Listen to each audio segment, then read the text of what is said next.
स्पष्ट समझ लीजिए, ये बहुत चिंतन करके अपने जीवन में फिर आपको बता रहे हैं। भगवत प्राप्ति में सबसे बड़ी बाधा क्या है? हमारा मन का स्वरूप संकल्प विकल्प करके भोगों में फंसाना। मन से हमारी इतनी घनी दोस्ती हो गई है जन्म जन्मांतर से कि मन ने जो चाहा वो मेरी चाह है, यही बंधन है, यही बंधन, इसी को पकड़ना है। मन ने जो चाहा, मन चाहता क्या है? 5 ज्ञानेंद्रियों के द्वारा भोगे जाने वाले समस्त विषय, जितने त्रिभुवन में भोग हैं उन सबको 5 में स्थित कर दिया गया। शब्द, स्पर्श, रूप, रस, गंध, और 5 ज्ञानेंद्रियों के द्वारा इनको जाना जाता है, ज्ञान होता है इनका। और इन भोगों को भोगने के लिए मन संकल्प विकल्प बनाता है। मन को मैं मानकर, मन को अपना मानकर हमारी दुर्गति हो गई, हम बंधन से युक्त हो गए, दुख पर दुख भोगते चले जा रहे हैं। सुख की लालसा से सुख भोग क्रिया परिणाम भयानक दुख, इसका मूल मन को सुधारना केवल इसकी मित्रता को हटा देने से होगा, दूसरा कोई उपाय नहीं है। ये आप अच्छे से समझ लीजिए। मन को यदि सुधारना है तो इससे दोस्ती हटानी पड़ेगी। बहुत कठिन है इससे दोस्ती छोड़ना। ये जो चाहता है वही मेरी चाह है, ऐसा हमें भ्रम हो गया है। ये अशांत तो हम अशांत, ये शांत तो हम शांत, ये भोगों में तो हमें चाहिए भोग, मैं भोगता। बड़ा विचित्र ये बंधन हो गया है। अगर समझ पा रहे हो, मन की दोस्ती, मन में तन्मयता, मन में अपनापन, यही हमारी मन की गुलामी का मुख्य कारण है, यही बंधन है। जब तक हम मन से दोस्ती नहीं हटा देंगे, मन में तदात्मता जो हो गई उसे नहीं हटाएंगे, अपनापन जो हो गया उसको नहीं हटाएंगे, तब तक इस पर शासन नहीं कर पाएंगे। जब तक मन को अधीन नहीं कर पाएंगे तब तक भजन नहीं हो सकता। भजन की बातें हो सकती हैं, फिर भजन की बातों से हम सम्मान चाहते हैं, रुपया चाहते हैं, नाना प्रकार के भोग चाहते हैं, मनोकामनाओं की पूर्ति चाहते हैं। वो इन के इन प्रकार फंसा के ही रखता है, वो मुक्त नहीं होने देता। इसीलिए शास्त्रों में कहा गया है, बंधन और मोक्ष का कारण तुम्हारा मन ही है। विषय चिंतन भोगों में लगा हुआ मन बंधन का कारण है, भगवत चिंतन प्रभु में लगा हुआ मन मोक्ष का कारण है। स्पष्ट वर्णन किया गया है। इसलिए धैर्य पूर्वक अंतर्मुख होकर के इस मन से दोस्ती हटा दीजिए। ये बिना सत्संग के आप इस युक्ति को नहीं जान पाएंगे। आप इंद्रियां नहीं हैं, आप मन नहीं हैं, आप शरीर नहीं हैं, आप प्राण नहीं हैं, आप भगवान के अंश हैं, ये प्रकृति के अंश हैं, आप परमात्मा के अंश हैं। अपने को भूलकर इनकी अधीनता स्वीकार करके हमारी ये दुर्गति हो गई कि हम तुच्छ विषयों के अधीन हो गए। ऐसा लगता है यदि मन हमारा साथ नहीं देगा तो हम तो किसी काम के नहीं रह गए। अगर हम भोग नहीं भोगेंगे तो हमारा जीवन ही क्या रह गया। ये भ्रम बैठ गया है। यद्यपि आप पूर्ण काम हैं, आपको किसी भी वस्तु व्यक्ति स्थान भोग की किंचित मात्र आवश्यकता नहीं है, पर आपका ये मन आपको अधीन करके भोगों में सुख है, यही जीवन है, यही लाभ है, ऐसा भ्रम करा दिया है। उसी भ्रम को दूर कराने के लिए श्री भगवान गुरुदेव के रूप से, शास्त्र रूप से, नाना प्रकार के धर्मार्थ कार्यों के रूप से, कि इससे मन पवित्र होगा। पवित्र मन निष्काम होता है, अपवित्र मन कामी होता है। जब तक मन पवित्र नहीं होगा तब तक प्रभु से प्रेम या प्रभु का तन्मयता पूर्वक भजन असंभव। निर्मल मन जन सो मोहि पावा। निर्मल मन प्रभु के नाम, प्रभु के धाम, प्रभु की लीला, प्रभु के रूप, इन्हीं से निर्मल होता है। संसार का नाम, संसार का रूप, संसार की जो त्रिगुणात्मका माया के द्वारा खेले जाना वाला खेल है, ये सब मलिन करने वाला है मन को, और हम इसी में लगाए हैं, इसीलिए हमारी दुर्दशा हो रही है। बिल्कुल सच्ची मानिए, ये हमारे इस समय शत्रु पक्ष का काम कर रहे हैं, मन और इंद्रियां। देखो, कई बार का ध्यान दीजिए, पैसा देके ये जानते हैं कि इसमें जो नाटक हो रहा है वो बिल्कुल झूठा है। आप जाते हैं, आप वहां 3 घंटे बैठते हैं, कोई मन को विक्षेप नहीं, कोई मन भागेगा नहीं कहीं, आराम से आपको 3 घंटे साथ देगा। लेकिन 30 मिनट माला उठाइए, देखिए फिर इसकी चाल कितना भागता है। तो शत्रु हुआ या मित्र, गलत कार्य के लिए पूरा तन्मयता होकर साथ देगा, भगवत कार्य के लिए एकदम खिलाफ हो जाएगा। तो इसकी चाल को नहीं समझ रहे। हमारा मन हमारा दुश्मन है इस समय। इससे हमारी मित्रता का मतलब है बंधन, मित्रता का मतलब है सर्वनाश।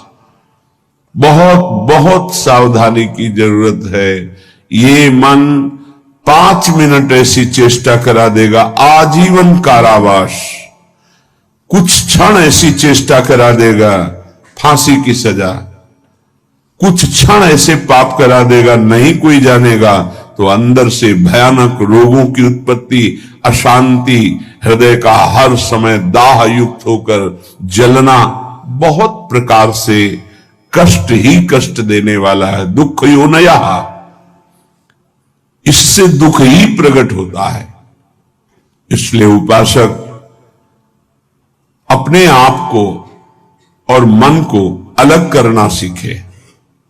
मन की मांग जो सही है वो पास कर दीजिए, जो गलत है उसको ना कर दीजिए, और बहुत जोर से ना कीजिए। नहीं नहीं नहीं, 1000 बार वो आपके सामने पेश करेगा, बड़ा सुख मिलेगा। नहीं, पर हम अंदर से कहीं ना कहीं टूट चुके हैं, हार चुके हैं। तो हमें लगता है कि यदि हम मन का साथ नहीं देंगे तो हाँ, ये हमको जलाएगा, ये हमको परेशान करेगा, और वो मैं सह नहीं सकता। इसी से हम मुक्त नहीं हो पा रहे, इसी से हम परमानंद में नहीं डूब पा रहे। यही कमजोरी है, इसको अच्छे से समझिएगा। मन से एक बार युद्ध करना पड़ेगा। यदि इतना सत्संग के द्वारा हम विवेक प्राप्त कर ले कि ये मैं नहीं हूं, मन ये मेरा नहीं है, मन प्रकृति का अंश है, बस फिर तो आप लड़ सकते हैं। और जब मेरा मन, तो आपकी सामर्थ्य नहीं कि ना बोल सकें। जबान से ना बोलेंगे, कदम वहीं चलेंगे जिधर मन ले जाएगा। ये बड़ा सूक्ष्म विषय, इसको समझ लीजिए। सब का सब पूरा अध्यात्म इसी बात पर टिका हुआ है। अगर मन निर्मल तो भगवत साक्षात्कार, मन निर्मल तो स्वरूप स्थित, मन मलिन तो दुर्गति। सारी साधना का फल मन को शांत कर लेना, निर्मल कर लेना, मन को अपने शासन में ले आना। पर यह तभी होगा जब इससे दोस्ती हटाएं। यहां दोस्ती क्या, मन की मांग मतलब मेरी मांग, मेरी मांग मतलब अब पूर्ण ही होना चाहिए, कुछ भी हो। इसी से पापाचरण बनते हैं और मन मलिन हो जाता है, हम और मन के अधीन हो जाते हैं। वो हमें और ऐसी स्थिति ले आता है कि मेरे से कहां भजन साधन, और पूरा जीवन व्यर्थ हो जाता है। श्रीपाद प्रबोधानंद जी महाराज कहते हैं, जागर्ति दुंदभिरवः परमोत्र राधा वृंदावने वन इति प्रकटः पुराणे तस्या विधेयमसमूर्ध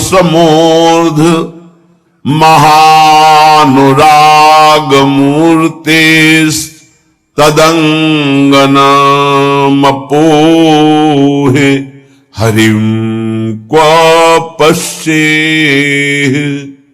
हे भाई, मेरी बात सुनो और जाग जाओ। ये मोह निद्रा में तुम सो करके अपने जीवन को नष्ट कर रहे हो। क्या सोना है? ये मेरी पत्नी, मेरा पुत्र, मेरा मकान, मेरी संपत्ति, और इतना एकत्रित कर लिया है, अब और आगे इतना एकत्रित करूंगा, ये भोग लिया है, आगे ये भोग लूंगा, ऐसा ऐसा। ये स्वप्न चल रहा है। मोह निशा सब सोवनिहारा, देखें स्वप्न अनेक प्रकारा। अब इस स्वप्न में इतना लंबा स्वप्न है कि हम ये जान ही नहीं पा रहे हैं कि हमको यहां से जाना है, कुछ नहीं ले जाना है। हम आए किस लिए हैं, कर क्या रहे हैं, करना क्या है, इसका समाधान ही नहीं हो पाया। बस चलता जा रहा है। दूसरे को दाह संस्कार करके शौक आता है, समझाता है दूसरों को, खुद नहीं समझता कि यही दशा मेरे शरीर की होने वाली है। फिर इसके बाद कोई नवीन शरीर मिलेगा जिसमें हम साधना नहीं कर सकते, जिसमें हम बंधन से मुक्त नहीं हो सकते। इसलिए जागो, प्रभु की प्राप्ति ही जगना है। जहां तुम्हारे हृदय में भाव आया कि मुझे इस जन्म में भगवत साक्षात्कार करना है, जीवन मुक्त होना है, जगना प्रारंभ हो गया। अगर ये चाह नहीं आई तो सो रहा है, चाहे कोई भी हो। 18 पुराण कंठस्थ हो, चारों वेद कंठस्थ हो, लेकिन लक्ष्य भगवत प्राप्ति नहीं है तो सोया हुआ है। जगा हुआ पुरुष वही माना जाता है। मोह का नाश होकर ज्ञान का प्रादुर्भाव हो जाना। होय विवेक मोह भ्रम भागा, तब सब विषय विलास विरागा। जगा हुआ पुरुष जिसके हृदय में बात आ गई है, मुझे स्वरूप स्थित होना है, भगवत प्रेम प्राप्त करना है, भगवान से मिलना है, पक्का इस जन्म में मिलना है भगवान से, ये बात आ गई, वो जगा हुआ पुरुष है। तो ये बात जान लो कि भगवान कहां मिलेंगे।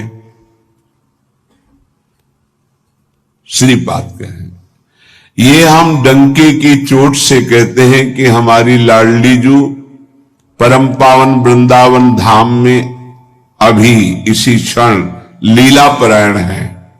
राधा वृंदावने वन इति प्रकटः पुराणे, बहुत से शास्त्रों में ऐसा वर्णन, गर्ग संहिता देख लीजिए, पाताल खंड में ब्रह्म वैवर्त पुराण में बहुत सुंदर वर्णन है, जगह जगह वर्णन है।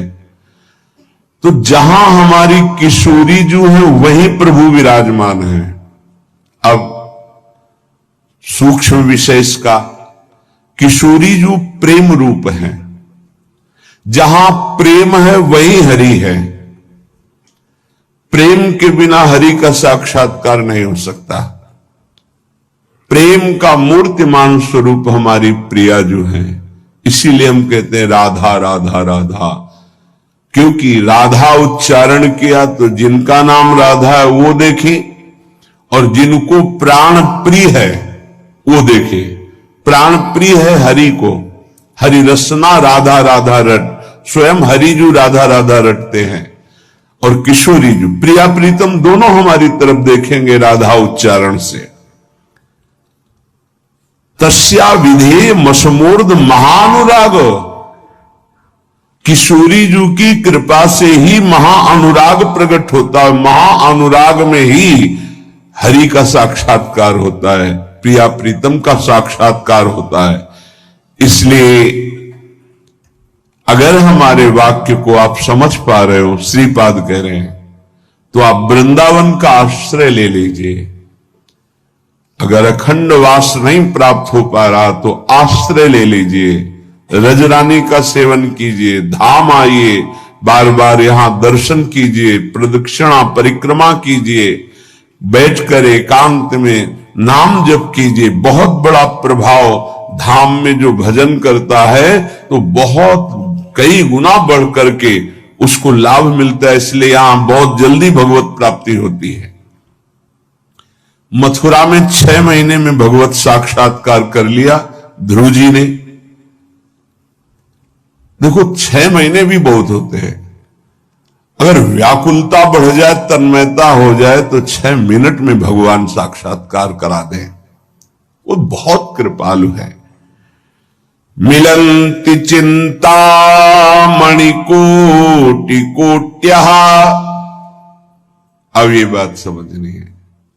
स्वयं बहिर्दृष्टि मुपैति वा हरिः, तथापि वृंदावन धूलि धूसरम न देहमन्यत्र कदापि आतुमे।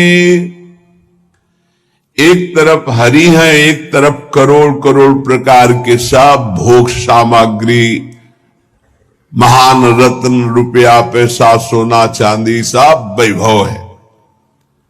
अब अगर पूछा जाए मन से कि किधर कदम बढ़ाओगे, तो इधर ही कदम बढ़ेगा, हरि की तरफ नहीं। बातें केवल हरि की होंगी, हरि की तरफ कदम नहीं। बहुत विचित्र माया है, बहुत विचित्र माया। देखो ना, मन समझा रहा है अभी भोग लो, हरि तो आगे मिल ही जाएंगे। आगे कब आगे मिल जाएंगे? कितने दिन की आयु है? हमारा मन हमको गलत सलाह देकर हृदय को अपवित्र करता रहता है, हम राजी बने रहते हैं। बड़ा धोखा हो रहा है, हम अपने साथ धोखा कर रहे हैं। पक्का समझो, केवल हरि प्राप्ति के लिए हम यहां आए हैं। अनंत जन्मों से भटक रहे हैं, अनंत जन्मों से। न जाने किस किस लोक में, किस किस योनियों में कितना कितना कष्ट, वो सब भोग के आए हैं। माया ने सब विस्मृत कर दिया है। अब लगता है देखा जाएगा जो होगा। अरे देखने लायक नहीं रहोगे। ऐसा कष्टप्रद जीवन होता है कि कोई उपाय नहीं है। अन्य योनियों में कोई उपाय नहीं है। बहुत कष्टप्रद जीवन। देखो ना जीवों के साथ कैसा बर्ताव कर रहे हैं, मनुष्य शरीर धारण करके। पता नहीं उनको कि यही दुर्गति उनकी होनी है। जीवित ऐसे जैसे पकोड़े तले जा रहे हैं, ऐसे जीवों को, ऐसे उनके, वो भी जीव हैं, वो हम ही तुम हैं, कर्म के अनुसार वो बन गए। क्या बर्ताव हो रहा है? वैसे भी जंगल में नाना प्रकार के कष्ट अन्य जीवों को प्राप्त होते हैं। अगर कांटा लग गया तो आप निकाल सकते हो, वो नहीं निकाल सकते। एकमात्र मानव देह है जिससे आप इस माया प्रपंच से मुक्त हो सकते हैं। यहां आना बुरा नहीं है, लेकिन कर्म बंधनों से आना बुरा है। जैसे जेल में दोनों रहते हैं, जेलर भी और कैदी भी कैदी बन करके रहना ठीक नहीं। जेलर वही रहता है, उसको कोई बंधन थोड़ी। ऐसे ही कारक महापुरुष के रूप में जगत में आना बड़ा सुखद है। भगवान का यश गान करते हुए भगवत भाव में स्थित, भगवत स्वरूप में स्थित लाखों बार भेजे प्रभु, कोई परेशानी नहीं। ये जो कर्म बंधन से युक्त होकर आना है, इसे मिटाना है। ये संसार तब तक दुखद है जब तक भोग वासना है। भोग वासना हटे की परमानंद ही है दसों दिशाओं में, क्योंकि वही साक्षात आनंद मूर्ति भगवान ही सब रूपों मत्ता पर तरम नान्यत किंचिदस्ति धनंजय, किंचन मात्र मेरे सिवा कोई नहीं है। वही परमानंद प्रभु विराजमान है। आपकी कसौटी है मिलत चिंतामणि कोटि कोट्यः स्वयं बहिर्दृष्टि मुपैति वा हरि। एक तरफ हरि है, एक तरफ नाना प्रकार के रत्न भोग सामग्री हैं। तुम्हारा मन उधर आकर्षित होगा, लेकिन तुम्हें उधर नहीं जाना, हरि की तरफ बढ़ाना है कदम। यहां तो बहुत छोटा स्तर गिरा हुआ है हमारी साधना का। अगर हमारे मनोनुकूल भोजन मिल गया तो प्रभु को भूल जाएंगे और उसका स्वाद लेने में हम समय अपना नष्ट कर देंगे। एक रसेंद्री का विषय, ऐसे हर इंद्री का विषय आप देख लीजिए। आपके मनोनुकूल कोई गाना, कोई नाटक, कोई सिनेमा, कोई आप देख लीजिए, प्रभु को भूल जाएंगे आप उस समय, और उस पे आपका मन तन्मय हो जाएगा। कितनी छोटी गिरी हुई स्थिति है। त्रिभुवन का कोई भी आकर्षण हमारा नाम न छुटवा पावे, भगवत स्मृति न छुटवा पावे, तब तो साधना मानी जाएगी। बिल्कुल सावधान। श्रीधाम वृंदावन का जो वास है, आश्रय है, ये बहुत जोर का है। आश्रय से ही भगवत प्राप्ति हो जाएगी, अगर दृढ़ निष्ठा आ जाए। कोटि कोटि चिंतामणि रत्न आदि आपको प्राप्त हो तो भी तुम आश्रय मत छोड़ना प्रभु का, वृंदावन का, धाम का। पहली बात तो ये भगवत आश्रय कहीं भी रहोगे तो ये धाम आपको अपने महिमा प्रकाशित कर देगा। कहीं भी आश्रय पक्का होना चाहिए। आश्रित हृदय वृंदावन का कैसा होता है कि जहां उसको अपने व्यवहार कार्य से फुर्सत मिली भागा, जैसे कोई अपने घर को भागता है छुट्टी मिलने पर, ऐसे श्रीधाम भाग के आया है। उसे कोई कहे अमुक जगह चलो बहुत सुंदर, वहां शोभा है प्रकृति की, वो नहीं जाएगा। नहीं, हमारा तो जीवन वृंदावन।